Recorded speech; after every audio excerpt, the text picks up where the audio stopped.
between these two players is underway, and oh boy, we're excited for this one. Oh, Paulo. Hello? Okay, never mind. Yeah, that's my name. Don't wear it out. I'll try not to.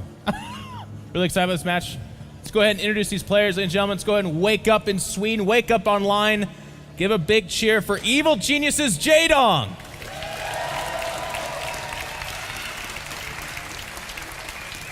And his opponent, representing the forces of evil and all the whining that is the internet, from Terran, it is Acer Innovation. You actually said something that I think is a really cool point, is at the beginning of the year, Innovation was absolutely just knock 'em dead, amazing at TVZ, but it was such a definitive and amazing thing to watch because it was the 15-minute mark. He hit the 15-minute mark, and then he's like, sup, now I have 4 medevacs, I'm dropping all over the place, I'm moving immaculately across the map, and he was just unstoppable at that time. And then Zergs did have kind of this collective coming together of figuring out the metagame and understanding what they then had to do, protecting those banelings, a little bit of mixed aggression, roach baneling assaults, burrowed banelings. These are the kinds of things that Zergs have used to change that. I mean, for a while there, it was hopeless. It was like 60% TVZ win rate, 65. It was getting crazy. There was no super major balance that was changed. It was more just Zergs figuring out how they needed to play the matchup. And, you know, let's switch sides a little bit now as these two builds are shaping up. We do, I think a gas was taken there from Innovation, so it's like a Reaper expand and just a hatchery first coming from Jaedong, regular openings.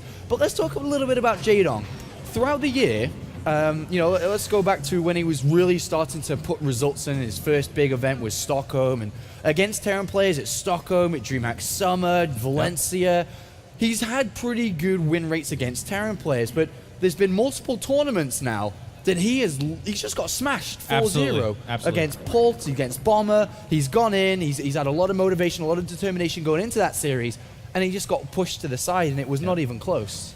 I feel like of all 3 matchups for Jaedong, the one where sometimes he gets put down hard, it's the ZvT matchup. It was Bomber and Pult that did the 4-0s at the end of WCS seasonal finals. But even other matchups, he's hit a Tasia wall a time or two.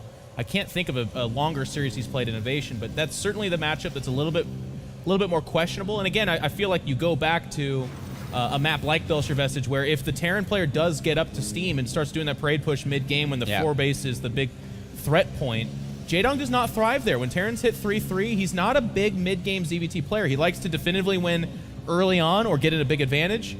Or his late game, like Mutilus Cloud, is really dangerous as well. But that map needs to be larger so that Cloud of Mutilus can give him space, and he's not going to have these bases challenged while that's going on. And I think the early stages and mid stages, as Innovation does pick up a drone kill there, which is always good to see from a Terran player being able to get at least a drone kill.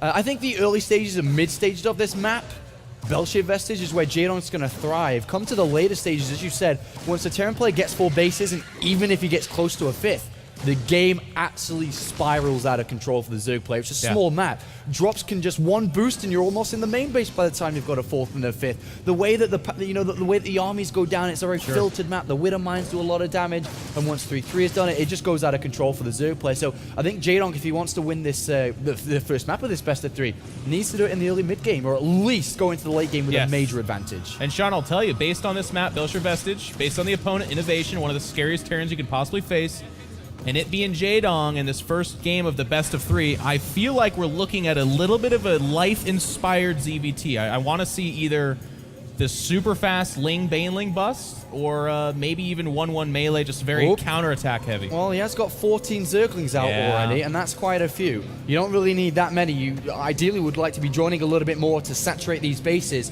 but with 14 Zerglings and speed out, these Reapers are going to instantly die. If Jaedong's able to get a good surround on the Hellions as well, he could even launch a proper counterattack. What happens if he launches a full counterattack, ignores the Reapers and the Hellions, lets them be dealt with the Queens at home, and then goes to the other side of the map and gets to the SCV line? There's multiple options here for Jaedong, but how successful? Because this is quite an investment. 14, 16 Lings when they could have been drones earlier. He's got to get something done with them, that's for damn sure. And these Hellions are actually sticking back. A lot of times they'll go out mid-map. Innovation must have sniffed something out. We're going for the surround now. We just get 1... maybe 2 Hellions there, but there's still 3 with 2 Reapers, and that's enough, especially with the angles that Innovation's fighting for to defend. So I think what Jaedong has to do based off of that is say, okay, I've got you kind of scared. You're at home worried about an all-in. I'm going to go home with these Lings, get a little bit of map control, and drone up.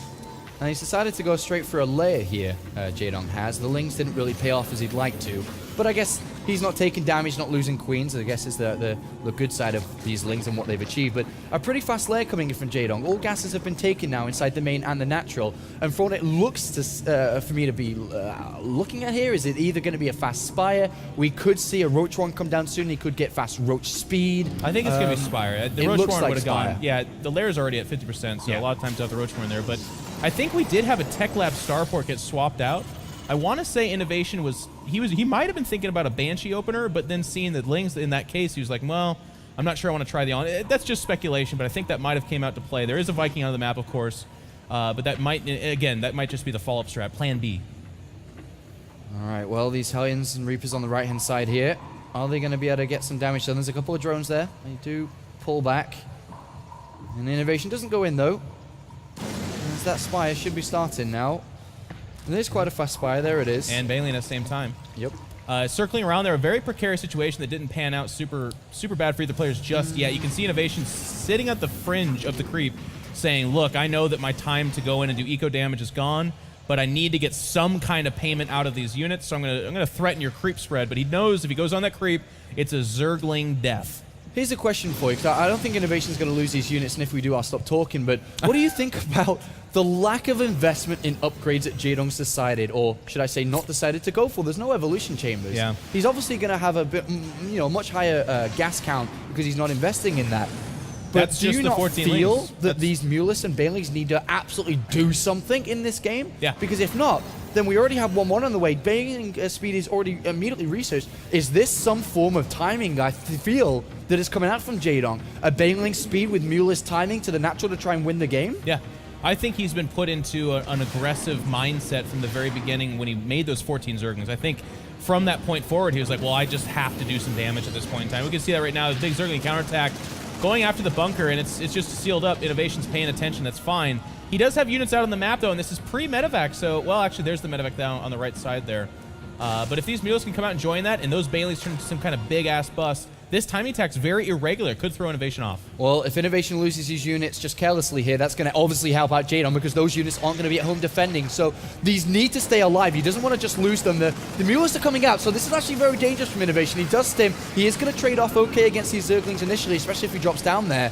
But Jaedong, if he can pick off these units, this would actually push his attack forward. I'm pretty sure he's going to go for this attack. The medevac's are being targeted down, and one of them gets picked off. That's a good start for Jaedong here. The second one's getting targeted as well. And is it going to get away? Oh, it just barely gets away there. For now, their booster's not going to run them forever, and he's not getting joined up mid-map, so a little bit of damage as he unloads a few Marines there. I think the Zerglings went to the right side, though, because, yep, there it is. The reinforcements have arrived mid-map. The Widow Mines do go down.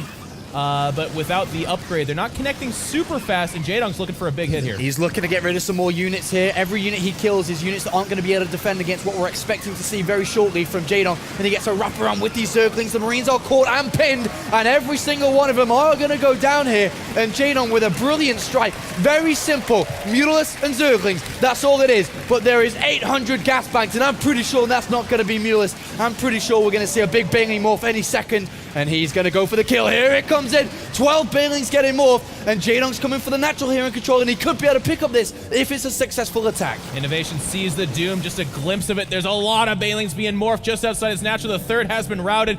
Jaedong, it's important to note, again, no upgrades behind this. He is taking a fourth base, but this is a pseudo timing slash all in. He's got to do it now. He's got the Banelings rolling in. There's not a lot of Bioforce. I think Innovation's on the ropes as his natural's getting cracked. Yeah, look at the supply difference. Jaedong comes crashing in with more Banelings.